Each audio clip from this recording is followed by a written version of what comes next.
শুভ সকাল। প্রতিদিনের pre market আপডেটে আপনাদের স্বাগতম। সূচক 18.34 পয়েন্ট বা 0.35% হ্রাস পেয়েছে এবং 5183 পয়েন্টে স্থির রয়েছে। বাজারের লেনদেনের পরিমাণ ছিল 421 কোটি টাকা, যা আগের দিনের তুলনায় 15.26% হ্রাস পেয়েছে। উচ্চ রেমিটেন্স এবং রপ্তানি আয়ের ফলে ডলারের সহজলভ্যতা বৃদ্ধি পেয়েছে, যার ফলে ফেব্রুয়ারিতে আমদানি এলসি 20% বৃদ্ধি পেয়েছে। ভোগ্যপণ্য এবং কাঁচামাল আমদানি বৃদ্ধি পেলেও মূলধন যন্ত্রপাতি আমদানি 30% হ্রাস পেয়েছে, যা খাত সম্প্রসারণ নিয়ে উদ্বেগ তৈরি করেছে।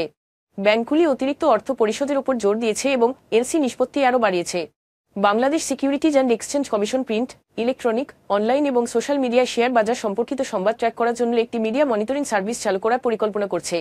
এই মনিটরিং নিয়ন্ত্রক সংস্থার লঙ্ঘন শনাক্ত করতে এবং বিনিয়োগকারীদের বিভ্রান্তিকর বা উদ্বেগজনক তথ্য থেকে বিরত রাখতে সহায়তা করবে। বাংলাদেশ সাবমেরিন কেবল কোম্পানির সব ধরনের ইন্টারনেটের দাম কমছে 10%।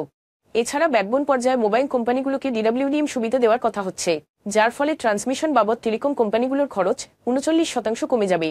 এই সালম গ্রুপের সহযোগী প্রতিষ্ঠান ইনফিনিটি সিয়ারস্ট্রিপস ইন্ডাস্ট্রিজ থেকে 2738 কোটি টাকা অনাদায়ী ঋণ আদায়ের জন্য নিলামের ঘোষণা দিয়েছে ইসলামী ব্যাংক। নিলামে চট্টগ্রামে 201.75 একর বন্ধকি জমি অন্তর্ভুক্ত রয়েছে, যার দরপত্র 27 এপ্রিল পর্যন্ত খোলা থাকবে। এখন এ পর্যন্তই। বিকেলে আবারও আসছে ডেইলি মার্কেট আপডেট নিয়ে। সে পর্যন্ত আমাদের সঙ্গেই থাকুন। ধন্যবাদ।